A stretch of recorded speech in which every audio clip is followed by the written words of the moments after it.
Office से थोड़ा late निकला। बाहर आया तो देखा शाम हो चुकी थी। घर आया और चाय पीकर आराम करने के लिए बिस्तर पर लेट गया। आंख मूंदा तो ऑफिस के सारे दिन का क्रियाकलाप दिमाग में घूमने लगा। इसी सोच में कब आंख लग गई पता ही नहीं चला। अचानक मेरी नींद मोबाइल की घंटी से टूटी। मोबाइल उठाने से पहले मेरी नज़र सामने की दीवार घड़ी पर गई। महसूस हुआ कि मैं 2 घंटे से सो रहा था। मोबाइल पर नज़र डाली तो देखा कि मेरे दोस्त रमेश का फ़ोन था गोरखपुर से। मोबाइल का बटन दबाकर मैंने कहा, हेलो रमेश, कैसे हो? रमेश ने कहा, ठीक हूँ। मैंने पूछा, कैसे फ़ोन किया? रमेश ने कहा, कल मेरे बेटे रिंकू का पहला जन्मदिन है। कल शाम को मेरे घर में एक पार्टी का आयोजन है, तुम्हें दावत है। मैं तुम्हें पहले ही बताने वाला था पर काम की व्यस्तता में भूल गया। मैंने कहा, कोई बात नहीं, मैं कल शाम गोरखपुर आने की पूरी कोशिश करूँगा। रमेश ने कहा, मैं तुम्हारा इंतजार करूँगा। इसके बाद उसने फ़ोन काट दिया। मैं बिस्तर से उठा और चाय लेकर बाहर बरामदे में टहलने लगा। मैं कल के जाने के बारे में सोचने लगा। एक तो ऑफिस की व्यस्तता, ऊपर से अमेठी से गोरखपुर तक का लंबा सफ़र। मैं बड़े ही असमंजस में था। अतः मैंने अपनी पत्नी सुनीता को फ़ोन लगाया और कल के निमंत्रण और अपनी दुविधा के बारे में बताया। सुनीता ने कहा कि यदि आपको किसी ने निमंत्रण दिया है तो आपको जरूर जाना चाहिए, और फिर वो आपके कॉलेज के मित्र हैं। आप कल आधे दिन का ऑफिस करके गोरखपुर चले जाना और देर रात तक लौट आना। मुझे सुनीता का सुझाव पसंद आया। फिर मैंने अपने ड्राइवर पप्पू को फ़ोन किया और कहा, पप्पू, कल लंच के बाद तुमको मुझे अमेठी से गोरखपुर मेरी कार से ले चलना है। देर रात तक हम लोग वापस आ जाएंगे। पप्पू ने कहा, ठीक है सर, कल लंच के बाद मैं ऑफिस के गेट पर आपका इंतजार करूंगा। दूसरे दिन मौसम का मिजाज ठीक नहीं था। सुबह से ही बारिश हो रही थी। दूसरे दिन लंच में ऑफिस से निकलकर मैं घर पे आया। खाना खाने के बाद मैं अपनी गाड़ी से ऑफिस के गेट पर पहुंचा। पप्पू मेरा पहले से ही इंतजार कर रहा था। आगे के सफ़र के लिए मैंने गाड़ी पप्पू को चलाने के लिए दे दी और आराम से कार के आगे वाली सीट पर बैठ गया। पप्पू ने मुझसे पूछा, सर गोरखपुर सुल्तानपुर से चलना है या कादू नाला वाले रास्ते से? मैंने कहा, कादू नाला वाला रास्ता ठीक नहीं है, तुम सुल्तानपुर से गोरखपुर चलो, बारिश में वही रास्ता ठीक होगा। जैसे ही हम थोड़ी दूर चले होंगे बारिश ने उग्र रूप धारण कर लिया। मैंने पप्पू से गाड़ी धीरे चलाने के लिए हिदायत दी, पर मुझे पता था कि अमेठी से गोरखपुर का रास्ता काफ़ी लंबा है और हमें तुरंत निमंत्रण देकर वापस लौटना भी है।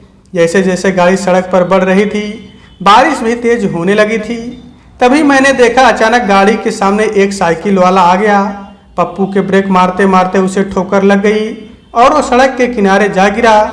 हमने गाड़ी रोकी और तुरंत उसके पास गए। तब तक वो खड़ा हो चुका था। वो तो ठीक दिखाई दे रहा था पर उसकी साइकिल टूट गई थी। मैंने उसके बिना कहे उसे साइकिल की मरम्मत का हर्जाना दिया और जल्दी से कार में बैठकर आगे की तरफ चल दिए। पप्पू ने कहा, सर बारिश की वजह से वो आदमी मुझे दिखाई नहीं दिया। मैंने कहा, ठीक है, पर भगवान की कृपा है कि उसे कोई चोट नहीं आई। पर तुम अब गाड़ी जरा और संभाल के चलाओ। अभी हम थोड़ी दूर ही चले होंगे कि मैंने देखा सड़क पर भारी जाम लगा हुआ है।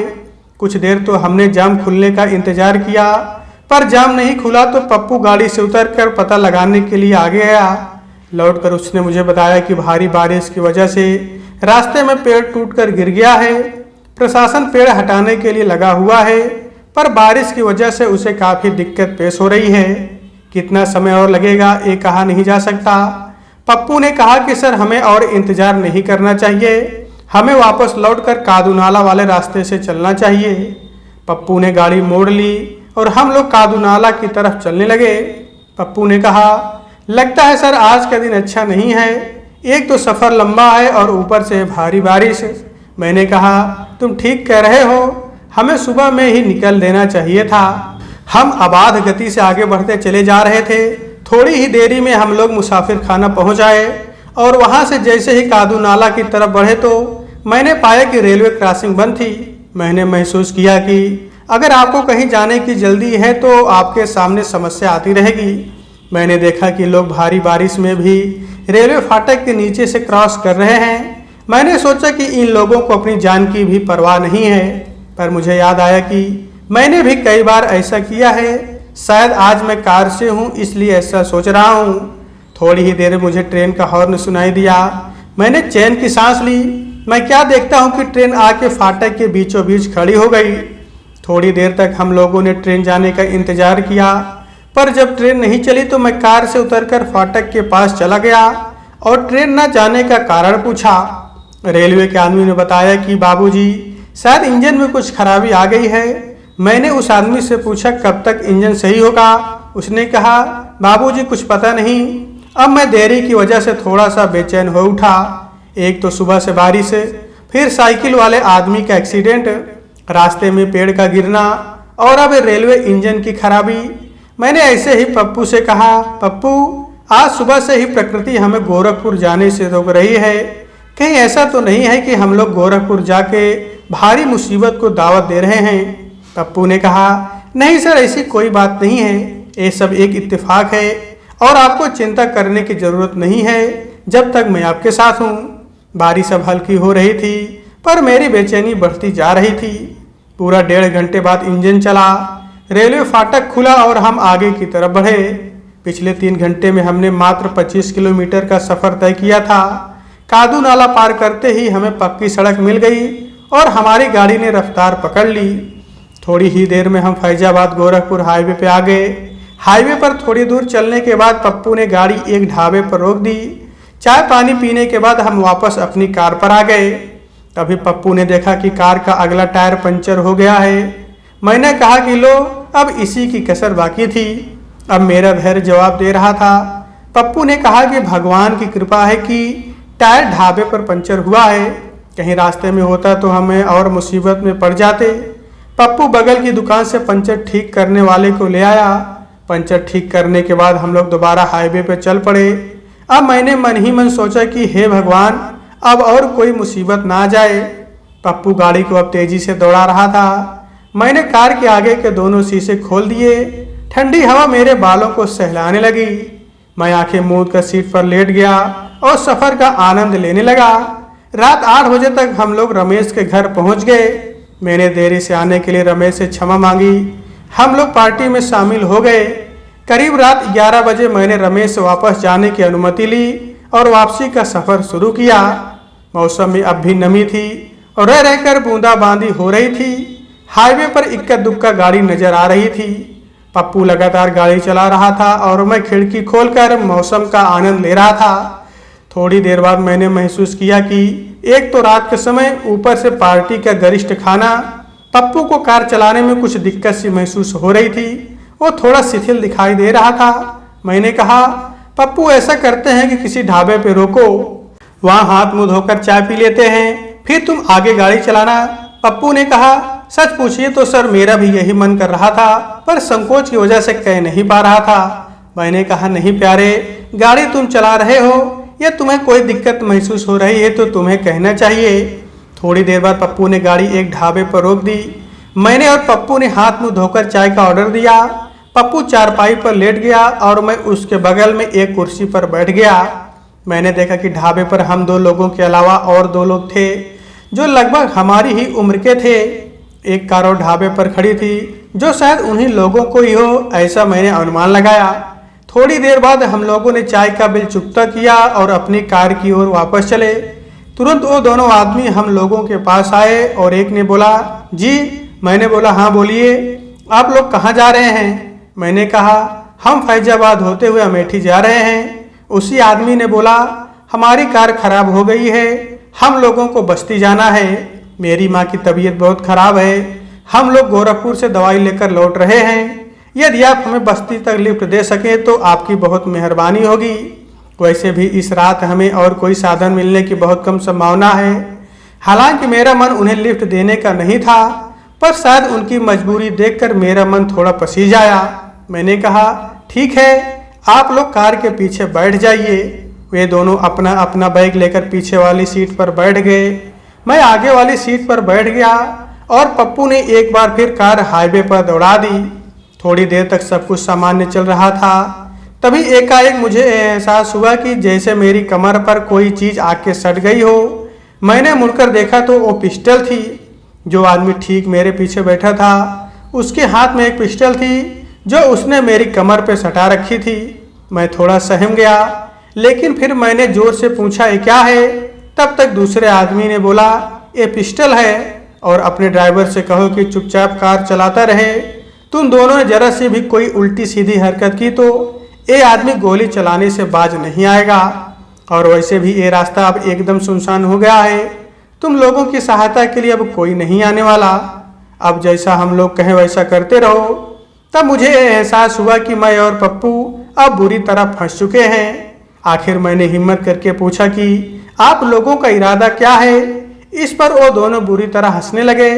मैंने महसूस किया कि पिस्टल वाला आदमी एकदम शांत था, दूसरा आदमी ही बोल रहा था।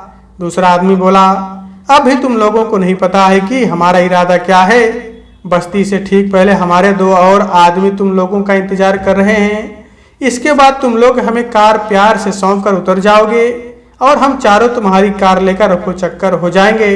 और हाँ, यदि तुम हमें कार प्यार से सौंप दोगे तो हम तुम लोगों के साथ कुछ नहीं करेंगे, नहीं तो खून खराबा हम लोगों का रोज का काम है। मैंने मन ही मन सोचा, आज सुबह से प्रकृति हमें जिस संकट से आगाह कर रही थी वो आखिर हो ही गया।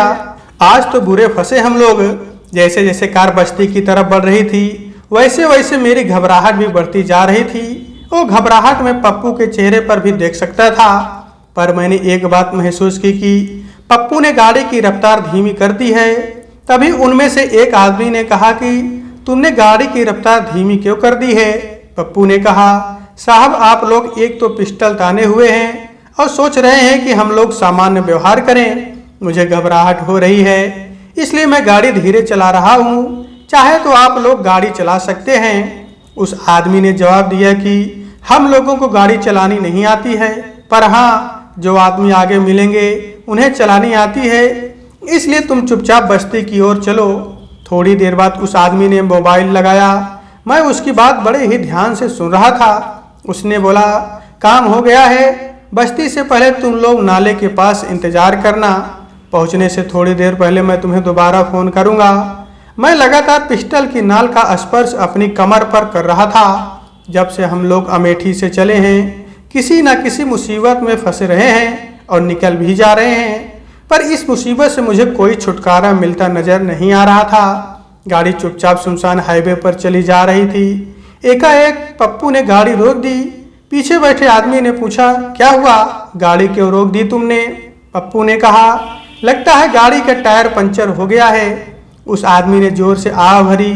इसके बाद हम चारों लोग गाड़ी से बाहर आ गए। पिस्टल वाले आदमी ने पिस्टल पैंट में खोस ली और हमें कोई भी गलत हरकत करने से आगाह किया। पप्पू ने गाड़ी धीरे से सड़क के नीचे फुटपाथ पर उतार दी और कार की डिक्की से टायर और टायर बदलने का सामान निकाल लाया। उस आदमी ने कहा, जल्दी करो, हम लोगों के पास समय बहुत कम है।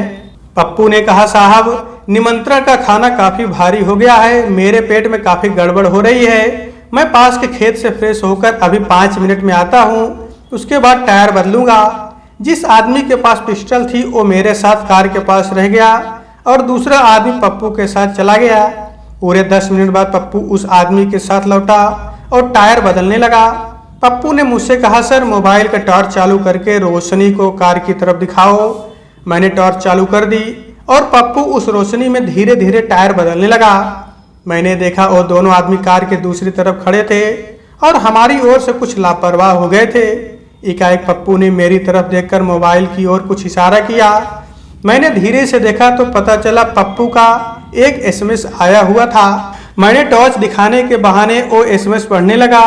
मैं तुरंत समझ गया कि पप्पू ने खेत में जाने के बहाने वो एसएमएस भेजा था। पप्पू ने लिखा था कि सर मैं टायर बदलने के बाद ये बहाना करूंगा कि ये गाड़ी स्टार्ट नहीं हो रही है, सबको धक्का लगाना पड़ेगा। जब सब धक्का लगा रहे होंगे तब आप एकाएक पिस्टल वाले आदमी को सड़क पर जोर से धक्का दे देना और उछलकर कार के ऊपर लगा कैरियर पकड़ लेना और तुरंत हमें इशारा कर देना। जितने में पिस्टल वाला आदमी संभलेगा उतने में मैं गाड़ी भगा दूंगा। सर ये हमारे पास बचने का आखिरी मौका है। संदेश मैंने पढ़ लिया और इशारों इशारों में पप्पू को भी बता दिया, पर मैं जानता था ये काम मेरे लिए काफ़ी मुश्किल है और इसमें पूरा रिस्क है। खैर मैंने मन ही मन भगवान को याद किया। पप्पू ने टायर बदलने के बाद पंचर टायर और टायर बदलने के सामान को कार की डिक्की में वापस रख दिया। हम चारों लोग कार में आकर बैठ गए। जैसे ही पप्पू ने कार स्टार्ट की वो बंद हो गई। मैं समझ गया कि पप्पू ने प्लान के तहत काम करना शुरू कर दिया है। फिर पप्पू ने कार को 2 बार और स्टार्ट करने का बहाना किया। पीछे वाले आदमी ने झल्लाकर पूछा, अब क्या हुआ? पप्पू ने कहा, साहब कार स्टार्ट नहीं हो रही है, अब सबको मिलकर धक्का लगाना होगा। उस आदमी ने कहा, अजीब मुसीबत है, चलो जल्दी करें। हम तीनों कार से उतर गए। मैंने देखा जिस आदमी के पास पिस्टल थी वह भी पिस्टल पैंट में छुपाए हुए था। मैंने और पिस्टल वाले आदमी ने पीछे से और तीसरे आदमी ने साइड से धक्का लगाना शुरू किया। गाड़ी धीरे धीरे हाईवे पर बढ़ने लगी। अब मैंने मौका पाकर पिस्टल वाले आदमी को हाथ से जोर कर धक्का दिया। धक्का इतनी तेज था कि वो दूर फुटपाथ पर जा गिरा। इसी बीच मैंने उछलकर कार का कैरियर पकड़ लिया और पप्पू को चलने का इशारा किया। पप्पू ने गाड़ी स्टार्ट की और तेजी से हाईवे पर दौड़ा दी। साइड वाला आदमी लड़खड़ाकर गिर पड़ा। जितने में वो दोनों आदमी संभल पाते, पप्पू ने गाड़ी तेज कर दी।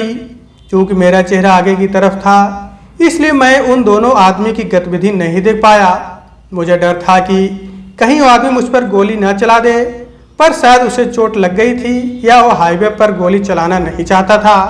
कारण चाहे जो भी हो, पर इस वक्त हमारी गाड़ी बहुत तेजी से चल रही थी। मैं कैरियर पकड़ लटका हुआ था।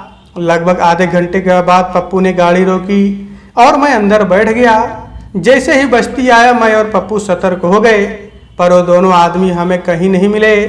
आगे रास्ते में रुककर हमने पुलिस थाने में रिपोर्ट लिखवाई। इसके बाद पुलिस ने हमें फैजाबाद तक छोड़ा। इसके बाद हम अमेठी तक सकुशल वापस आ गए। मैंने पप्पू को उसकी सूझबूझ के लिए धन्यवाद दिया। विपत्ति में भी कैसे पप्पू ने धैर्य के साथ काम किया। हमने जो रिस्क लिया उसमें हम कामयाब हुए, पर हमें किसी को भी लिफ्ट देते समय ध्यान से काम करना चाहिए, क्योंकि इस बार तो टायर पंचर हो गया और हम बच गए। पर ऐसा इत्तेफाक हर बार नहीं होता। हम दोनों ने आज के पूरे दिन के लिए भगवान को धन्यवाद दिया और आगे की यात्रा में सावधान रहने का संकल्प लिया। तो दोस्तों, आज के वीडियो में बस इतना ही। आपसे मिलते हैं अगले वीडियो में, तब तक के लिए नमस्कार।